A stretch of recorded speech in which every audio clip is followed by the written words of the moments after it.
fundamentally, we have to recognise this for what it is, which is just a form of asymmetric warfare. Yes. It's not accidental. It's not just a few upstarts who are imposing these things. It's quite a deliberate action against the West. It's even sort of the strategies applied. You look at like Sun Tzu has sort of some famous quotes on this. He's fighting on a battlefield is the most primitive way of making war. There is no art higher than to destroy your enemies without a fight by subverting anything of value in your enemy's country. And that's exactly what we see occurring. Subversion, and a destruction of social cohesion and so on. So any mechanism they can use to destroy the moral fabric of our society, and particularly our military, is a big victory. If you can subvert our military and get it to the point where it's incapable of fighting before you even fire a bullet, then that's the ultimate way to win, isn't it? And they're achieving that very effectively at the moment. If you look at the state of the New Zealand Defence Force as an example and the operational readiness, we've not been in a worse state in decades. Give me more details on that from both of you, what you know, what you're hearing. Well, the number of ships that we can actually put to sea is, we can probably put only one or two ships to sea at a time. We're struggling to fly our planes because they don't have enough servicemen, enough pilots. In terms of trying to put together an army force to go and respond to things, there just aren't enough people. They lose people with key skill sets. And so we're struggling to do the very basics, and all of the qualified and skilled people are streaming out.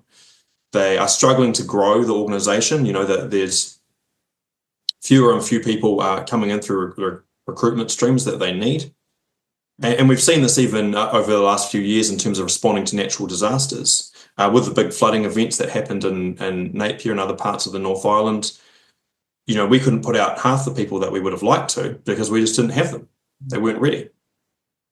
Matt, that is devastating. And let's remind people that those mandates forcing you to have the jab or you had to leave, that would have cleared out so much talent and years of experience and training, wouldn't it, Matt, from our military? Of course. Just rattling on or adding on to what Dan was saying. I don't know anybody who I would more or less respect or really value their opinion on what you're asking, who actually remained in the military.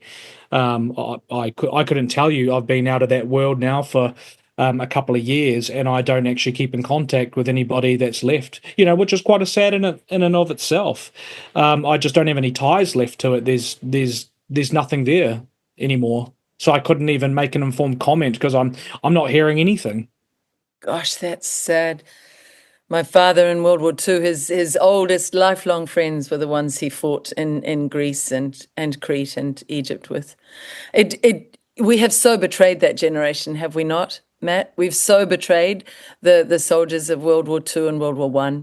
And you can turn up to all the cenotaphs you like, politicians, but you have been responsible for betraying the efforts and the sacrifices they made. And now it's flowing into these young men whose lives should have been so different if you hadn't betrayed them. That's my message to politicians. Don't you think, Matt, we've betrayed our forebears horrifically?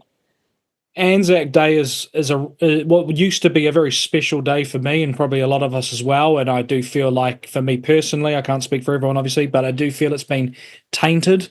The on an Anzac Day ceremony it was about coming together, camaraderie, and there was a real specialness to it. There was a real sort of a spiritual energy around. You were following in the footsteps of those greats that came before us. And when I look around the military these days, it's really hard to find that same level of love and respect that's been and gone, which is sad. I'm hopeful that we'll be able to get it back, but I think we've got a bit of work to do. Daniel, were your forebears in any of the wars? Yeah, absolutely. My grandfather fought in Monte Cassino and in Crete. My other grandfather flew Spitfires in Burma. Wow. And so, yeah, we have this legacy, and I think most of us have, grandparents or parents and so on that sort of served, and we really look at that with admiration and something that we need to honour and respect. Yet now the Defence Force is not seen in that light. We're fortunate to be in a sort of a somewhat peacetime environment in a conventional warfare sense.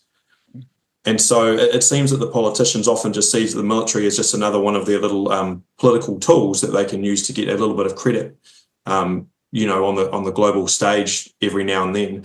But in reality, the military is your last line of defense. It's easy to be complacent when you sit at the bottom of the Southwest Pacific, geographically far from threats. But at the end of the day, when things go wrong, when everything goes wrong, the military is your last line to call on, be that through war or even through natural disasters. And they need to really recognize that and make sure they resource it. Because when you need it and you don't have it, you really need it.